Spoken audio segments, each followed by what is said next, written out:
Friends, welcome to WB exam guide.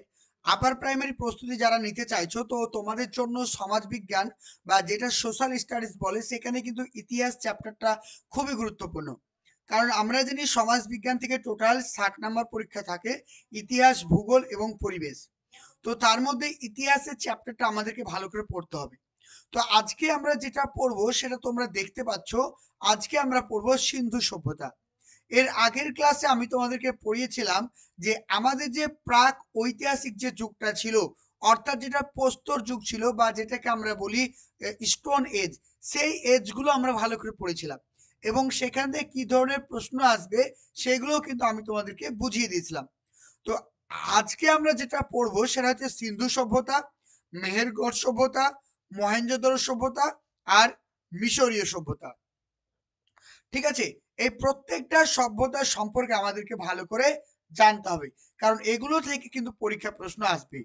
তোমরা যদি previous year প্রশ্ন দেখো, 2016 সালে বা 15 সালে যে এক্সামটা হয়েছিল, সেই এক্সামের প্রশ্নপত্র যদি দেখো, তাহলে কিন্তু এই সিন্ধু সভ্যতা থেকে প্রশ্ন এসেছিল।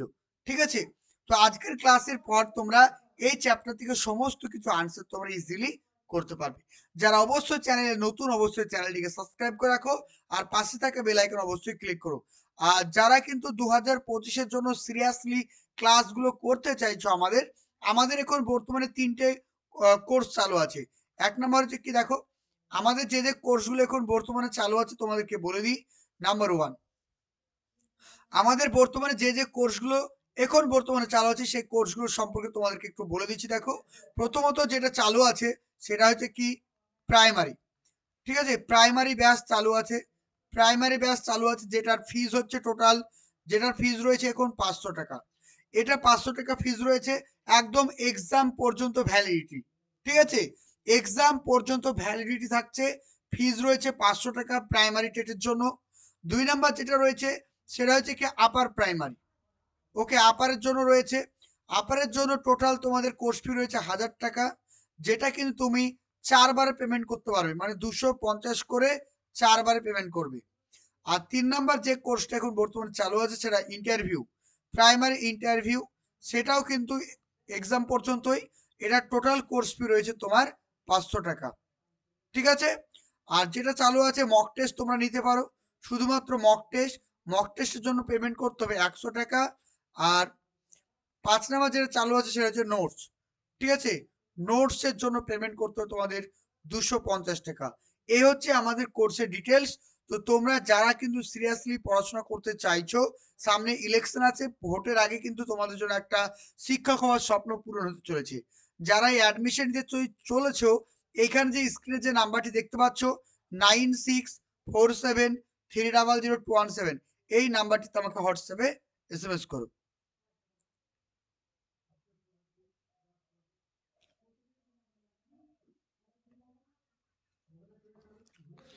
তো আমরা কিন্তু যেটা পড়েছিলাম সেখান থেকে তারপর থেকে কিন্তু আমরা এবার পড়বো। দেখো, গতদিন কিন্তু আমরা এই পর্যন্ত পড়েছিলাম। ঠিক আছে, এই পর্যন্ত আমরা কিন্তু পড়েছিলাম। আজকে আমরা পড়বো পাক হরপ্পা সভ্যতা, মানে হরপ্পা সভ্যতা শুরুর আগের মুহূর্তটাকে।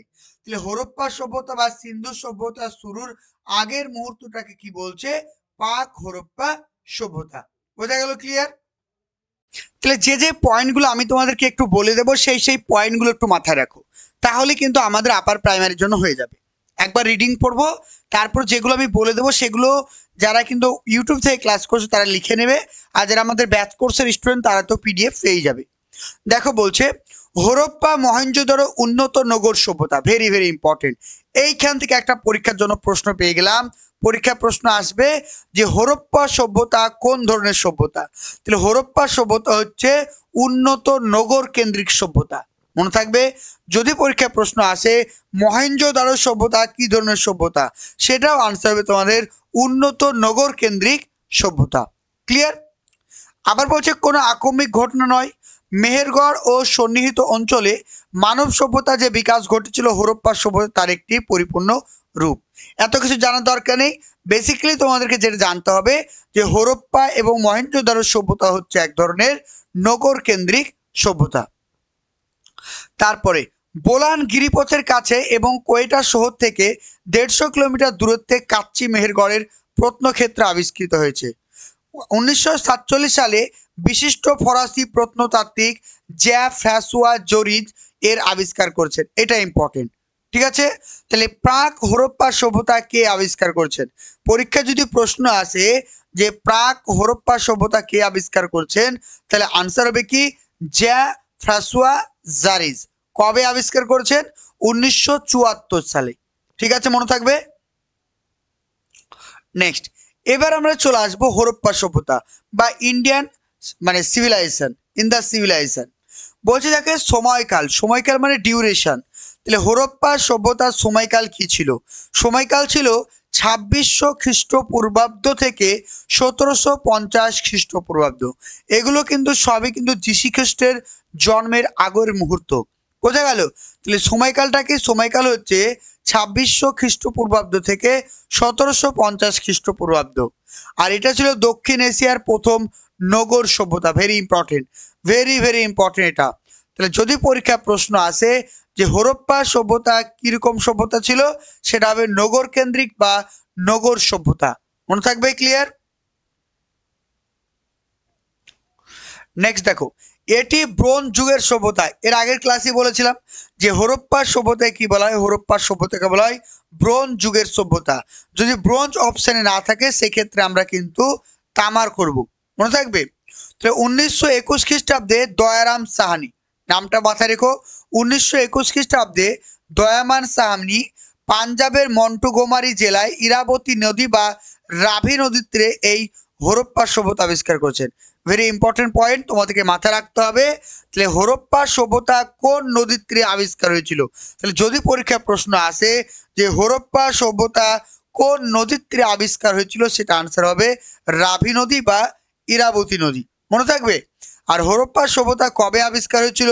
যদি পরীক্ষায় প্রশ্ন আসে আনসার করবে 1921 সালে। ওকে, 1921 সালে কিন্তু হরপ্পা সভ্যতা আবিষ্কার হয়েছিল। আবার যদি তোমাদের প্রশ্ন পরীক্ষায় আসে যে হরপ্পা সভ্যতা কে আবিষ্কার করেছিলেন, তাহলে আনসার হবে দয়ামান সাহানি, ঠিক আছে। এই কয়েকটা পয়েন্ট তোমাদেরকে ভালো করে যদি মাথায় রাখতে পারো তাহলে কিন্তু তোমাদের হয়ে যাবে। ওকে, ক্লিয়ার? আর যদি পরীক্ষা এখন প্রশ্ন আসে যে বর্তমানে হরপ্পা সভ্যতা কোথায় অবস্থিত, তাহলে আনসার হবে তোমাদের পাঞ্জাবে। তাহলে বর্তমানে হরপ্পা সভ্যতা কোথায় অবস্থিত? পাঞ্জাবে। নেক্সট, 1922 খ্রিস্টাব্দে বিশিষ্ট বাঙালি প্রত্নতত্ত্ববিদ রাখাল দাস বন্দ্যোপাধ্যায় সিন্ধু নদীর পশ্চিম তীরে সিন্ধু প্রদেশের লারকানা জেলায় মহেঞ্জোদারো অর্থাৎ মৃত্যুর স্তূপ মানে মৃতদের স্তূপ শহরটি স্থান করেন। তাহলে এখান থেকে কি কি আমি মাথায় রাখবো দেখো। তাহলে 1922 খ্রিস্টাব্দে বিশিষ্ট বাঙালি প্রত্নতত্ত্ববিদ রাখাল দাস বন্দ্যোপাধ্যায় তিনি কি করছেন? সিন্ধু নদীর তীরে, সিন্ধু নদীর তীরে সিন্ধু প্রদেশের লারকানা জেলা, জেলাটার নাম লারকানা, সেখানে মহেঞ্জোদারো শহরটি আবিষ্কার করছেন। তাহলে যদি পরীক্ষায় প্রশ্ন আসে যে মহেঞ্জোদারো শহরটি কে আবিষ্কার করেছেন, আনসার হবে কি রাখাল দাস বন্দ্যোপাধ্যায়। কবে আবিষ্কার করেছেন? 1922 সালে। তাহলে মহেঞ্জোদারো কথাটির অর্থ কি? মৃত্যুর স্তূপ। আবার যদি পরীক্ষা প্রশ্ন আসে মহেঞ্জোদারো কোন নদীতে অবস্থিত? সিন্ধু নদী, মনে থাকবে। আর সিন্ধু হচ্ছে সিন্ধু প্রদেশের লারকানা জেলায় অবস্থিত। আর সিন্ধু প্রদেশটি কোথায় অবস্থিত? এখন বর্তমানে পাকিস্তানে অবস্থিত। ওকে, সব কিছু বলে দিলাম। নেক্সট, এই আবিষ্কারগুলির ফলশ্রুতি হিসাবে ভারতীয় প্রত্নতত্ত্ব বিভাগের তদন্তীন অধিকর্তা জন মার্শালের তত্ত্বাবধানে এই অঞ্চলগুলি খনন কার্য শুরু হয়। তাহলে যদি পরীক্ষায় প্রশ্ন আসে যে হরপ্পা সভ্যতায় খনন কার্য কে শুরু করেছিলেন, তাহলে হরপ্পা সভ্যতার খনন কার্য শুরু করেছিলেন কে? John Marshall. আর জন মার্শাল ছিলেন প্রথম ব্যক্তি যিনি ইন্দাস ভ্যালি সিভিলাইজেশন কথাটি প্রথম ব্যবহার করেছিলেন। তাহলে ইন্দাস ভ্যালি সিভিলাইজেশন কথাটি প্রথম কে ব্যবহার করেছিলেন? John Marshall. এর আগে আলেকজান্ডার কানিংহাম 1875 খ্রিস্টাব্দে হরপ্পা একটি সিলমোহর আবিষ্কার করেন। তাহলে এটাও ইম্পর্টেন্ট, হরপ্পা সভ্যতায় প্রথম সিলমোহর কে আবিষ্কার করেছিলেন? এগুলো থেকে প্রশ্ন আসে কিন্তু। তাহলে হবে কি আনসার? এটা হবে আলেকজান্ডার কানিংহাম। কবে? 1875 সালে। আর এই হরপ্পা সভ্যতার সময়কাল নির্ণয় করা হয় কিসের মাধ্যমে? কার্বন ডেটিং পরীক্ষা। কিসের মাধ্যমে হবে তাহলে? কার্বন ডেটিং পরীক্ষার মাধ্যমে। ক্লিয়ার? আর এখানে দেখো আরেকটা দিয়েছে কি, সমসাময়িক মানে ছিল কে, মানে হরপ্পা সভ্যতার সমসাময়িক সভ্যতার নাম কি? যদি পরীক্ষা প্রশ্ন আসে, হরপ্পা সভ্যতার সমসাময়িক সভ্যতার নাম হচ্ছে কুমেরু সভ্যতা, আক্কাদ, ব্যাবিলন, মিশরীয়। তাহলে এখানে আমাদের সঠিক আনসার হবে কি, সুমেরু, আক্কাদ, ব্যাবিলিয়ন, মিশর, প্রত্যেকটাই কিন্তু হরপ্পা সভ্যতার সমকালীন। বোঝা গেল? ক্লিয়ার? আর এই হরপ্পা সভ্যতা ছিল প্রাচীন বিশ্বের সব থেকে বৃহত্তম সভ্যতা। এটা মাথায় রাখবে যে প্রাচীন বিশ্বের সব থেকে বৃহত্তম সভ্যতার নাম হচ্ছে হরপ্পা সভ্যতা। দেখো তোমাদের কিন্তু এখান থেকে পরীক্ষা প্রশ্ন এসেছিল, দেখে নাও প্রশ্নটা, তাহলে জিনিসটা বুঝতে পারবে। দেখো বলছে হরপ্পা সভ্যতার সমসাময়িক সভ্যতা কি হবে? সুমেরীয় সভ্যতা আনসার হবে। বুঝতে পেরেছো? চলো নেক্সট দেখো। নেক্সট বলছে এই হরপ্পা সভ্যতার আকার কেমন ছিল? এই হরপ্পা সভ্যতার আকার ছিল একটি ত্রিভুজের মতো। এটা মাথায় রাখবে, হরপ্পা সভ্যতার আকার ছিল জ্যামিতির ত্রিভুজের মতো। নেক্সট দেখো, নেক্সট হরপ্পা সভ্যতার বিস্তার।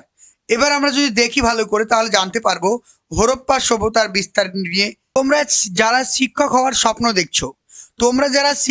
স্বপ্ন দেখছো, তোমরা স্ক্রিনে যে আমাদের নাম্বারটি দেখতে পাচ্ছ, এই নাম্বারটিতে অবশ্যই আমার সঙ্গে হোয়াটসঅ্যাপে যোগাযোগ করো।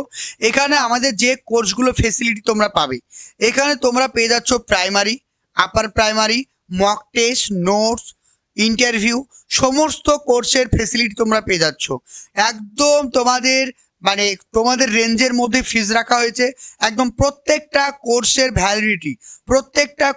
ভ্যালিডিটি আপ টু এক্সাম, মানে এক্সাম পর্যন্ত প্রত্যেকটা কোর্সের ভ্যালিডিটি থাকবে। তো তোমরা যারা আমাদের কোর্সগুলো বাই করতে চাইছো, এখানে যে নাম্বারটি দেওয়া আছে 9647300217, এখানে রেগুলার ক্লাসের পিডিএফ, ক্লাস হবে এই অ্যাপসের মাধ্যমে, live class, recording class, previous এর প্রশ্ন, সমস্ত কিছু ডিটেলস আলোচনা। ভর্তি চলছে। তো তোমরা যারা অ্যাডমিশন নিতে চাইছো অতি শীঘ্রই আমাদের এই নাম্বারটিতে যোগাযোগ করো। এই নাম্বারটিতে হোয়াটসঅ্যাপ করে আমাদের পুরো কোর্স সম্পর্কে তোমরা আরো ডিটেলস জানতে পারবে, কবে, কখন, কিভাবে ক্লাস হয়, সমস্ত কিছু কি বলা হয়েছে। দেখো হরপ্পা সভ্যতার বিস্তারে কি বলছে, উত্তর দিকে রয়েছে মান্ডা, যেটা জম্মু কাশ্মীরে অবস্থিত, আর দক্ষিণ দিকে রয়েছে দায়মাবাদ, মহারাষ্ট্র অবস্থিত, আর পূর্ব আলমগীরপুর, যেটা উত্তরপ্রদেশ অবস্থিত, আর পশ্চিমে আছে সুতাকাজেন ডোর, যেটা বালুচিস্তান মানে পাকিস্তানে অবস্থিত। তাহলে এখান থেকে আমরা জানতে পারলাম হরপ্পা সভ্যতার চারপাশে কি কি আছে। হরপ্পা সভ্যতার উত্তরে রয়েছে উত্তর মান্ডা, জম্মু কাশ্মীর, দক্ষিণে রয়েছে দায়মাবাদ, মহারাষ্ট্র, পূর্বে রয়েছে উত্তরপ্রদেশ আলমগীরপুর, আর পশ্চিমে রয়েছে বালুচিস্তান সুতাকাজেন। ঠিক আছে?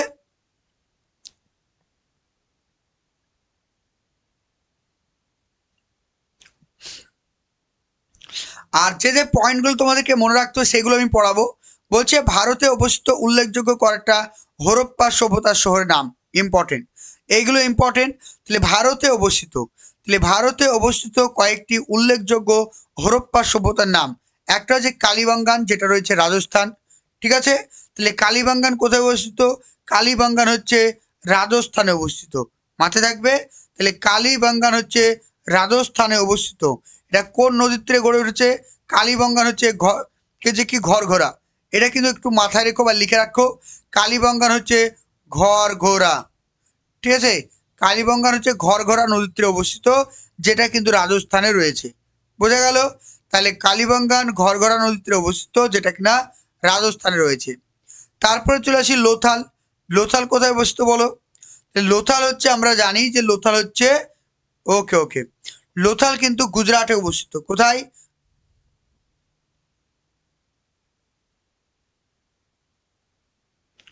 ওকে, লোথাল কিন্তু গুজরাট। লোথাল কোথায় অবস্থিত? লোথাল হচ্ছে গুজরাট। এটাও কিন্তু ঘরঘরা নদীতে অবস্থিত। লোথাল কিন্তু ঘরঘরা নদীতে অবস্থিত, আর এটা গুজরাটে অবস্থিত। আর নেক্সট হচ্ছে কি ধোলাভিরা। তাহলে ধোলাভিরা কোথায় অবস্থিত? ধোলাভিরাও কিন্তু গুজরাট, মনে থাকবে। তাহলে ধোলাভিরাও কিন্তু গুজরাটে অবস্থিত, আর এটা হচ্ছে লুনি নদী, লিখে রাখো, লুনি নদী। লুনি। তাহলে ধোলাভিরা হচ্ছে লুনি নদীর তীরে অবস্থিত। আর বানওয়ালি, রাখিগাড়ি এরা হচ্ছে হরিয়ানা। ওকে, বানওয়ালি, রাখিগিরি এরা হচ্ছে হরিয়ানা। আর যেটা রয়েছে কি দেখো, এই যে আমরা দেখতে পাচ্ছি বানওয়ালি, বানওয়ালি হচ্ছে তোমার সরস্বতী নদীর তীরে, বানওয়ালি হচ্ছে সরস্বতী নদীর তীরে অবস্থিত। মনে থাকবে একদম।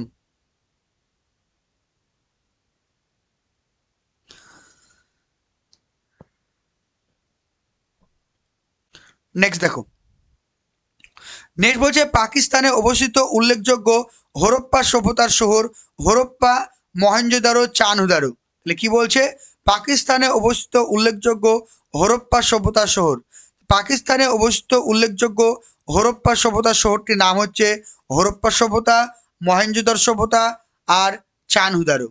নেক্সট বলছে পাকিস্তানের রাখিগৃহী হরিয়ানার বৃহত্তম হরপ্পা সভ্যতার অঞ্চল। Very very important.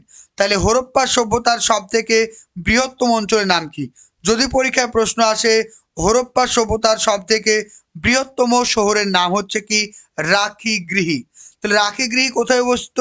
মাথায় রাখবে, রাখিগৃহী অবস্থিত হরিয়ানাতে। ঠিক আছে, রাখিগৃহী কোথায় অবস্থিত? রাখিগৃহী হচ্ছে হরিয়ানাতে অবস্থিত। এই পয়েন্টটা ভালো করে মাথায় রেখো। নেক্সট দেখো, নেক্সট বলছে মহেঞ্জোদারো বা সিন্ধু বা ইন্দাস নদীতে অবস্থিত। মহেঞ্জোদারো কোন, মহেঞ্জোদারো সভ্যতাটি, মহেঞ্জোদারো সভ্যতা কোন নদীতে অবস্থিত? সিন্ধু নদীতে অবস্থিত। মনে থাকবে, মহেঞ্জোদারো সভ্যতা সিন্ধু নদীতে। আর হরপ্পা বা রাভি বা ইরাবতী নদীতে অবস্থিত। হরপ্পা কোন নদীতে অবস্থিত? হরপ্পা হচ্ছে রাভি বা ইরাবতী নদী, আর মহেঞ্জোদারো হচ্ছে সিন্ধু নদীতে। চানহুদারো সিন্ধু বা ইন্দাস নদীতে। চানহুদারো কোথায় অবস্থান করছে? চানহুদারো সিন্ধু বা ইন্দাস নদীতে অবস্থান করছে। লোথাল দেখো, লোথাল হচ্ছে ভোগাবা নদীতে, লোথাল হচ্ছে ভোগাবা নদীতে অবস্থিত লোথাল। মনে থাকবে।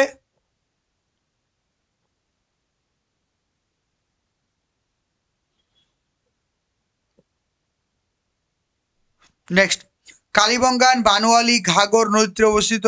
এগুলো মাথায় রেখো, কালীবঙ্গান, বানোয়ালি, ঘাগর এগুলো কিন্তু ঘাগর নদীতে অবস্থিত। ঢোলাভিরা লুনি নদীতে অবস্থিত। এই যে কথাগুলো আমি বলছি, এই কথাগুলো কিন্তু ভালো করে মনে রাখতে হবে। ওকে, ক্লিয়ার? বুঝতে পেরেছো? এবার আমরা কিন্তু বেশ কিছু ইনফরমেশন বা ডেটা সম্পর্কে জানবো। প্রথমত যেটা জানবো সেটা হচ্ছে কি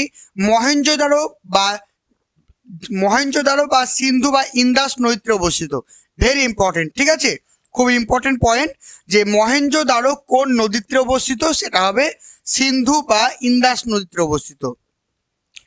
নেক্সট যেটা জানতে হবে, হরপ্পা বা রাভি বা ইরাবতী নদীর তীরে অবস্থিত কোনটা, সেটা হচ্ছে কি হরপ্পা শহর। যদি পরীক্ষায় প্রশ্ন আসে যে হরপ্পা সভ্যতা কোন নদীর তীরে অবস্থিত, সেটা হবে রাভি বা ইরাবতী নদীর তীরে অবস্থিত। আবার দেখো চানহুদারো, চানহুদারো কোন নদীর তীরে অবস্থিত? সিন্ধু বা ইন্দাস নদীর তীরে অবস্থিত। লোথাল হচ্ছে কি ভোগাবা নদীর তীরে অবস্থিত। কালীবঙ্গান, বানুয়ালি এরা হচ্ছে ঘাগর নদীর তীরে অবস্থিত। আর ঢোলাভিরা হচ্ছে লুনি নদীর তীরে অবস্থিত। এই পয়েন্টগুলো ভালো করে তোমাদেরকে মাথায় রাখতে হবে। ওকে, নেক্সট দেখো, এই যুগের মানুষ কিন্তু লোহার ব্যবহার জানতো না। এই যে আমি তোমাদেরকে সিন্ধু সভ্যতা সম্পর্কে বলছি, এখান থেকেও প্রশ্ন পরীক্ষা আসে যে সিন্ধু সভ্যতার মানুষেরা কোন ধাতুর ব্যবহার জানতো না। তাহলে সিন্ধু সভ্যতার মানুষেরা কিন্তু লোহার ব্যবহার জানতো না। মনে থাকবে। আর এই সময়ে পাথরের ব্যবহার কমে আসতে থাকতো, মানে দিন দিন কমে গিয়েছিল, কারণ এই সভ্যতায় ব্রোঞ্জ এবং তামার ব্যবহার বৃদ্ধি পায়। কারণটা কি? কারণ আমি এর আগে বলেছি সিন্ধু সভ্যতাকে কি বলা হয়? ব্রোঞ্জ সভ্যতা বলা হয়। কি বলা হয়? ব্রোঞ্জ সভ্যতা। তাই সিন্ধু সভ্যতাতে ব্রোঞ্জ এবং তামার ব্যবহারটা বেড়ে যায়, কিন্তু পাথরের ব্যবহারটা কমে যেতে থাকে, কিন্তু কোনোভাবেই তারা কিন্তু লোহার ব্যবহার জানতো না। নেক্সট দেখো, সিন্ধু সভ্যতার অন্যতম বৈশিষ্ট্য হলো নগর পরিকল্পনা এবং drainage system. Very very important, খুবই পরীক্ষা প্রশ্ন আসে। ঠিক আছে, খুবই পরীক্ষা প্রশ্ন আসে। তাহলে সিন্ধু সভ্যতার অন্যতম বৈশিষ্ট্য কি? সিন্ধু সভ্যতার অন্যতম বৈশিষ্ট্য হলো নগর পরিকল্পনা এবং ড্রেনেজ সিস্টেম। অর্থাৎ হচ্ছে কি তোমার সিটি প্ল্যানিং, অর্থাৎ প্ল্যানিং মাফিক সব কাজ করা হতো। আর এই সভ্যতা কি ছিল? এই সভ্যতা ছিল নগর কেন্দ্রিক সভ্যতা। Very important. তাহলে যদি পরীক্ষায় প্রশ্ন আসে সিন্ধু সভ্যতা ছিল নগর কেন্দ্রিক, মানে তারপরে হচ্ছে গ্রাম কেন্দ্রিক, নগর ও গ্রাম কেন্দ্রিক কোনোটাই নয়। তাহলে কি আনসার হবে? নগর কেন্দ্রিক। আর এটার মূল ভিত্তি ছিল কৃষিকাজ। একটা উল্টো জিনিস। তাহলে আমরা জানি শহর কেন্দ্রিক বা নগর কেন্দ্রিক যে এলাকাগুলো হয় সেখানে কিন্তু কৃষিকাজ থাকে না। কিন্তু সিন্ধু সভ্যতা এমন একটা সভ্যতা যেটা নগর কেন্দ্রিক হওয়া সত্ত্বেও কিন্তু সেখানে কৃষিকাজ মূল ভিত্তি ছিল। এখানে কোন কোন কৃষি চাষ করা হতো?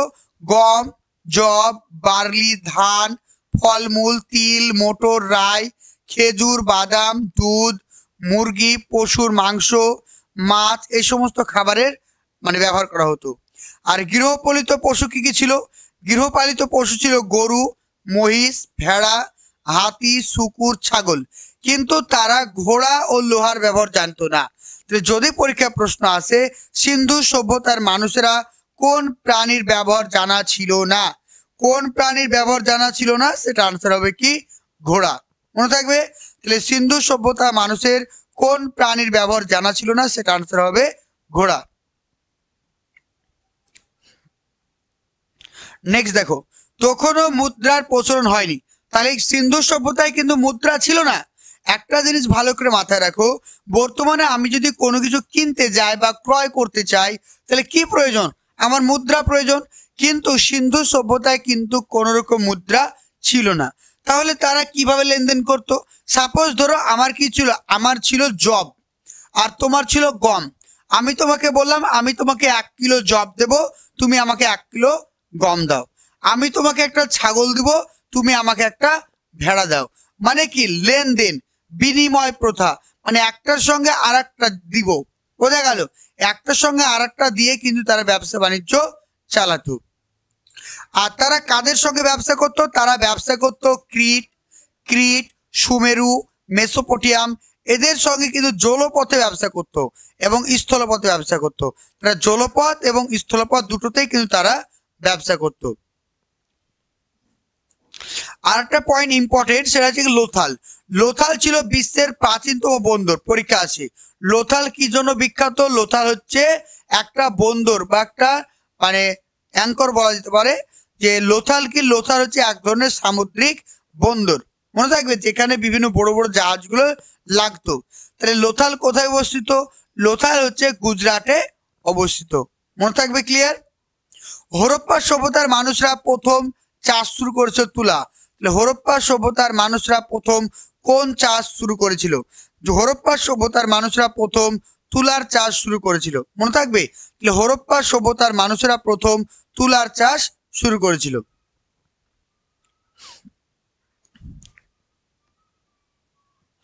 তারপর বাকিগুলো তোমরা একটু পড়ে নেবে, এখানে তেমন কিছু নেই, এগুলো ইম্পর্টেন্ট।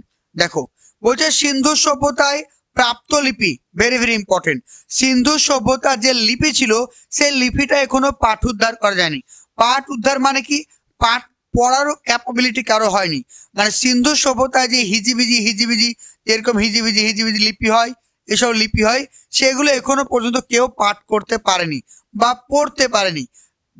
এই লিপিগুলো ছিল কি? এই লিপিগুলো ছিল চিত্রলিপি, বিভিন্ন ছবির সাহায্যে। বুঝতে পেরেছো? কারণ আমরা এর আগের ক্লাসে বলেছিলাম সিন্ধু সভ্যতায় মানুষরা কিন্তু লিখতে পারতো না, তাই তারা বিভিন্ন আকার ইঙ্গিত বা ছবির সাহায্যে সেগুলোকে বোঝাতো। তাই তখনকার দিনে যে লিপিটা প্রচলিত ছিল সেই লিপির নাম হচ্ছে চিত্রলিপি বা পিক্টোগ্রাফিক। কি বলছে? চিত্রলিপি বা পিক্টোগ্রাফিক। মনে থাকবে। তোমরা যারা শিক্ষক হওয়ার স্বপ্ন দেখছো,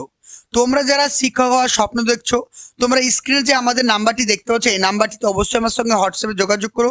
এখানে আমাদের যে কোর্সগুলো ফেসিলিটি তোমরা পাবে, এখানে তোমরা পেয়ে যাচ্ছ primary, upper primary, mock test, notes, interview, সমস্ত কোর্সের ফেসিলিটি তোমরা পেয়ে যাচ্ছ। একদম তোমাদের রেঞ্জের মধ্যে ফিজ রাখা হয়েছে। একদম প্রত্যেকটা কোর্সের validity up to exam, exam পর্যন্ত প্রত্যেকটা কোর্সের ভ্যালিডিটি থাকবে। তো তোমরা যারা আমাদের কোর্সগুলো বাই করতে চাইছো, এখানে যে নাম্বারটি দেওয়া আছে 9647300217, এখানে রেগুলার ক্লাসের পিডিএফ ক্লাস হবে এই অ্যাপসের মাধ্যমে, live class, recording class, previous এর প্রশ্ন, সমস্ত কিছু ডিটেলস আলোচনা। ভর্তি চলছে। তো তোমরা যারা অ্যাডমিশন নিতে চাইছো অতি শীঘ্রই আমাদের এই নাম্বারটিতে যোগাযোগ করো। এই নাম্বারটিতে হোয়াটসঅ্যাপ করে আমাদের পুরো কোর্স সম্পর্কে তোমরা আরো ডিটেলস জানতে পারবে, কবে কখন কিভাবে ক্লাস হয় সমস্ত কিছু।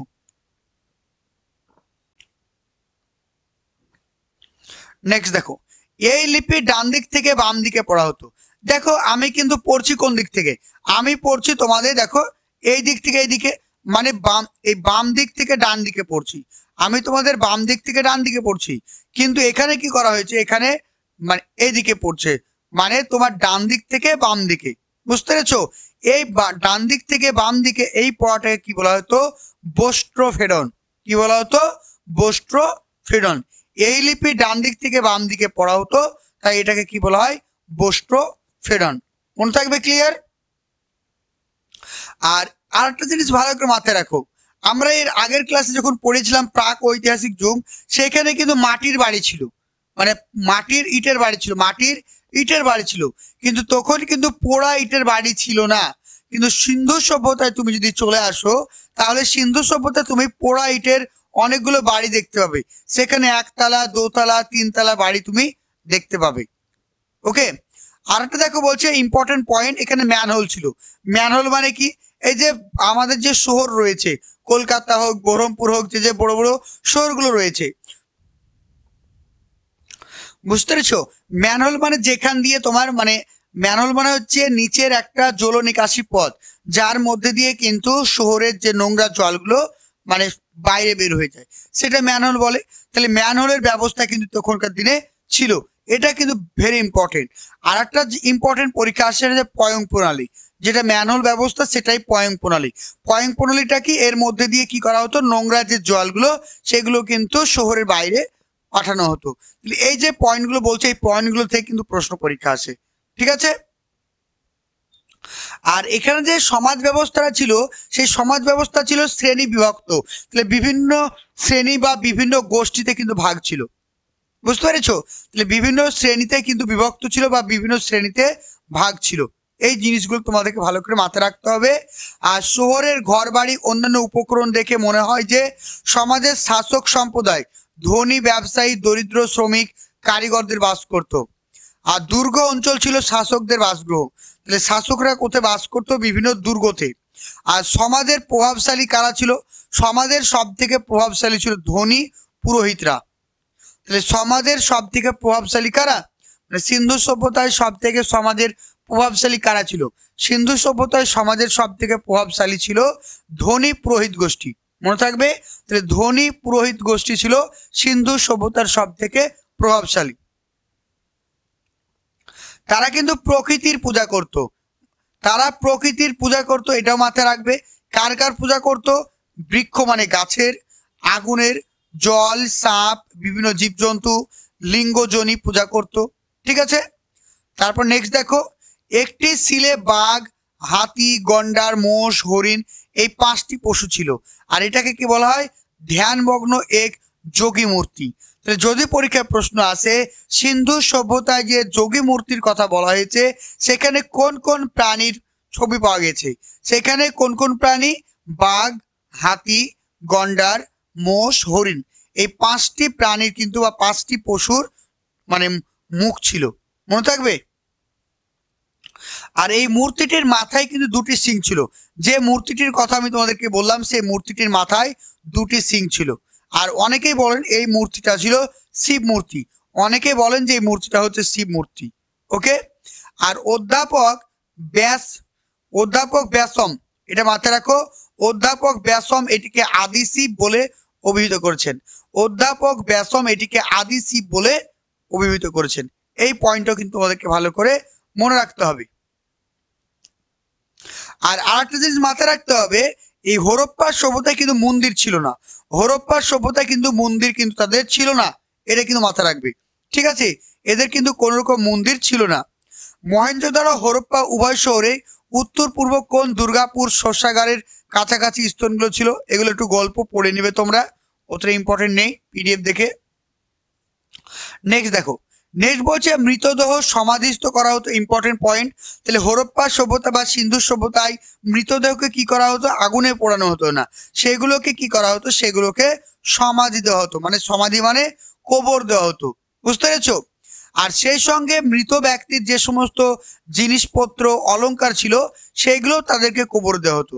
ধরো তোমার এখানে তুমি আছো, তুমি, ঠিক আছে, তোমার বাড়িতে কি কি আছে? তোমার বাড়িতে একটা ফ্রিজ আছে, একটা এসি আছে, একটা বাইক আছে, কিছু সোনাদানা আছে, তাই তো? তুমি যখন মারা গেছো তোমার সঙ্গে কি ওই সমস্ত জিনিসগুলো শ্মশানে নিয়ে যাওয়া হয় না কবর নিয়ে যাওয়া হয়? কিছু নিয়ে যাওয়া হয় না। কিন্তু আগেকার দিনে কি করা হতো, কোনো ব্যক্তি মারা গেলে সে যে সমস্ত জিনিসগুলো ব্যবহার করত সেইগুলোকে তার সঙ্গে কবর দেওয়া হতো। আনুমানিক 1500 খ্রিস্টপূর্বাব্দে হরপ্পা সভ্যতা ধ্বংস হয়। হরপ্পা সভ্যতা কবে ধ্বংস হয়েছিল? আনুমানিক 1500 খ্রিস্টপূর্বাব্দে। আর একটা কথা মাথায় রাখবে, এই হরপ্পা সভ্যতাকে ধ্বংস করেছে কে? মাথায় রাখবে দেবরাজ ইন্দ্র।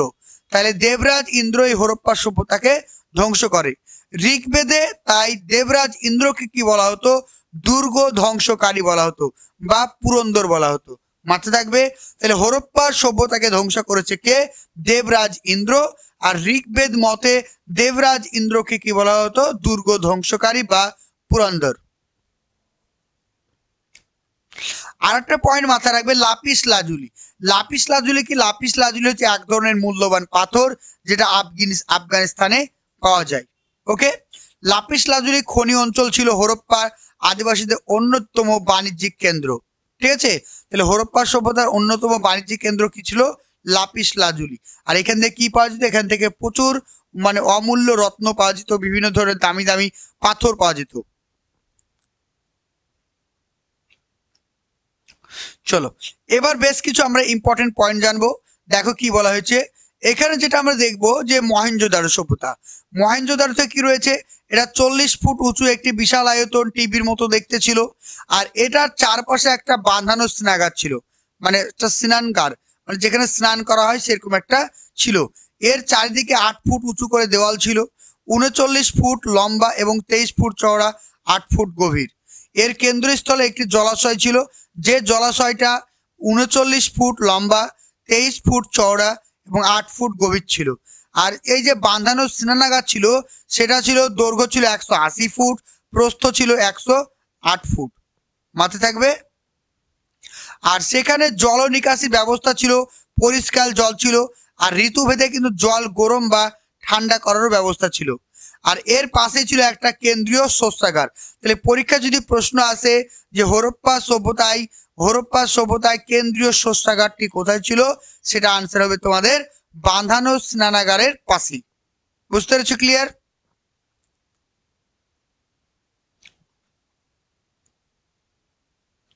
ঠিক আছে, চলো এবার আমরা যেটা পড়বো হরপ্পা সভ্যতা। তো হরপ্পা সভ্যতায় কিন্তু সারি সারি পর পর, ধরো এরকম পর পর কি ছিল? পর পর ছটা কিন্তু শস্য ভাণ্ডার ছিল। তো যদি পরীক্ষা প্রশ্ন আসে যে সিন্ধু সভ্যতার কোথায় পরপর 6টি শস্য ভাণ্ডার ছিল, আনসার হবে হরপ্পা সভ্যতায়। আর এখানকার কবরগুলো ছিল এই চাকৃতির। কবরগুলো কেমন ছিল? এই চাকৃতির কবর ছিল। ঠিক আছে, এটা কিন্তু মাথায় রাখবে। আরেকটা দেখো লোথাল। লোথাল সম্পর্কে জানতে গেলে আমাদেরকে মনে রাখতে হবে 1953 সালে এস.আর. রাও, মাথায় রাখো 1953 সালে এস.আর. রাও এই অঞ্চলের প্রাচীন বসতির ধ্বংসাবশেষ আবিষ্কার করেছিলেন। তাহলে লোথাল শহর থেকে কিছু আবিষ্কার করেছিলেন কে? 1953 সালে এস.আর. রাও। বিশ্বের প্রথম কৃত্রিম বন্দর বা প্রত্যাশ্রয় রয়েছে লোথাল। Very very important. তাহলে বিশ্বের প্রথম কৃত্রিম বন্দরের নাম কি? বিশ্বের প্রথম কৃত্রিম সামুদ্রিক বন্দরের নাম হচ্ছে লোথাল, গুজরাটে অবস্থিত। এখানে কি কি জন্য বিখ্যাত? এটা চালের ভুসি, তুলাদণ্ড, পারস্য উপসাগরের সিলমোহর এর জন্য কিন্তু বিখ্যাত। ঠিক আছে, এছাড়াও টেরাকোটা, ঘোড়া চিত্র, আধুনিক কম্পাসের ব্যবহার এখানে কিন্তু পাওয়া গেছে। এইগুলো থেকে কিন্তু পরীক্ষার প্রশ্ন আসে। ঠিক আছে, এরপর নেক্সট ক্লাসে যখন তোমাদেরকে এমসিকিউ করাবো তখন জিনিসটা বুঝতে পারবে।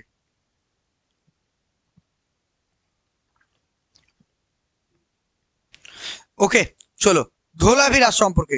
ধোলাভিরায় কি পাওয়া যেত? আধুনিক মানে ওয়াটার ম্যানেজমেন্ট বা ওয়াটার রিজার্ভার। কি বলতো? ওয়াটার রিজার্ভার পাওয়া গেছে। ধোলাভিরাতে কি পাওয়া গেছে? ধোলাভিরাতে ওয়াটার রিজার্ভার পাওয়া গেছে। মনে থাকবে ধোলাভিরা কিন্তু গুজরাটে অবস্থিত। আর রংপুরে চালের ভুসি, আমৃতে পাওয়া গেছে সিলমোহর, কৃষ্ণসার হরিণের কঙ্কাল, কালীবাঙ্গানে কি পাওয়া গেছে দেখো, কালীবাঙ্গানটি আবিষ্কার করেছে অমলেন্দ্র ঘোষ। আর এখানে উটের হাড় পাওয়া গেছে। এগুলো কিন্তু পরীক্ষা আসে, বারবার বলছি পরীক্ষা এগুলো আসে। আর চান হুদারোতে কি পাওয়া যায়, 1931 সালে ননীগোপাল মজুমদার এটি আবিষ্কার করেছেন। আর এই শহরে কোন রকম মানে নগর দুর্গ বা সিটাডেল ছিল না। তো যদি পরীক্ষা প্রশ্ন আসে হরপ্পা বা সিন্ধু সভ্যতার কোথায় সিটাডেল ছিল না, তাহলে আনসার হবে চান হুদারোতে। ওকে। আর এখানে কি ছিল, পুঁথির মালা। পুঁথির মালা কিন্তু বিখ্যাত, চান হুদারোতে পুঁথির মালা ছিল কিন্তু বিখ্যাত, এটা কিন্তু ভালো করে মাথায় রেখো। ওকে। আর রূপার ছিল, রূপারটা ইম্পর্টেন্ট। রূপারে কি করা হতো বলছে, এখানে মানে সমাধি ক্ষেত্রে মানুষের পাশে কুকুরের সমাধি দেওয়া হতো। ধরো তুমি এখানে মারা গেছো, তোমার একটা সমাধি দেওয়া হয়েছে, তার পাশে একটা করে কুকুরের সমাধি দেওয়া হতো। বুঝতে পেরেছো, যখন কুকুর মারা যেত। তারপর চলে আসো কোট দিঘি। বলছে 1953 সালে ফজল আহমেদ সিন্ধু নদীর তীরে এই কোট দিঘি শহরটি আবিষ্কার করেন। এখানে মাটির রঙিন চাকা, 5টি দেবমূর্তি পাওয়া গেছে। আর এই শহরটি আগুনে ভস্মীভূত, মানে আগুনে পুড়ে ছাই হয়ে গেছে। বোঝা গেল? তাহলে এই যে পয়েন্টগুলো বললাম, এগুলো পড়লেই তোমাদের কিন্তু সিন্ধু সভ্যতা কমপ্লিট হয়ে যাবে।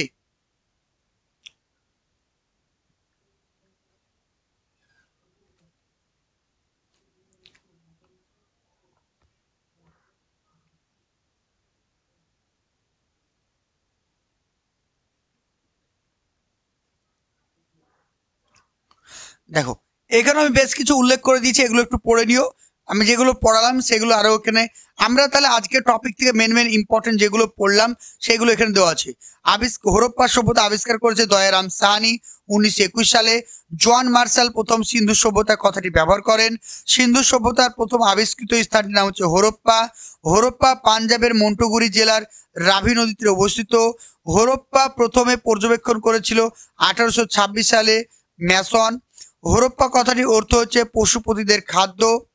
হরপ্পা ছিল একটি সিন্ধু সভ্যতার প্রধান নৌকো তৈরির কেন্দ্র। এখানে শস্যাগারের বৃহত্তম কেন্দ্র ছিল হরপ্পা। যেগুলো আমরা পড়লাম মেন পয়েন্টগুলো এখানে উল্লেখ আছে।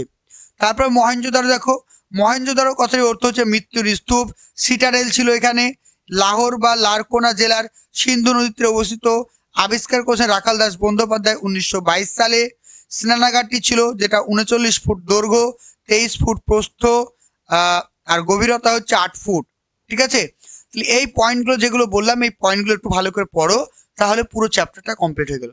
তো আমরা দুদিনে দুটো চ্যাপ্টার কমপ্লিট করলাম। একটা হচ্ছে প্রাক ঐতিহাসিক যুগ, আর একটা হচ্ছে হরপ্পা যুগ। ঠিক আছে, তো তোমাদেরকে আবারও বলছি, যারা ক্লাসে জয়েন করতে চাইছো আমাদের ব্যাচে অ্যাডমিশন নিয়ে নাও, রেগুলার ক্লাসগুলো ফলো করো। আশা করছি প্রত্যেকে কিন্তু উপকৃত পাবে, কারণ আগামী 2026-এ ভোট আছে, তার আগে কিন্তু আপার প্রাইমারি পরীক্ষা হবে। ওকে, থ্যাংক ইউ। তোমরা যারা শিক্ষক হওয়ার স্বপ্ন দেখছো, তোমরা স্ক্রিনে যে আমাদের নাম্বারটি দেখতে পাচ্ছ, এই নাম্বারটিতে অবশ্যই আমার সঙ্গে হোয়াটসঅ্যাপে যোগাযোগ করো। এখানে আমাদের যে কোর্সগুলো ফেসিলিটি তোমরা পাবে, এখানে তোমরা পেয়ে যাচ্ছ primary, upper primary, mock test, notes, interview, সমস্ত কোর্সের ফেসিলিটি তোমরা পেয়ে যাচ্ছ।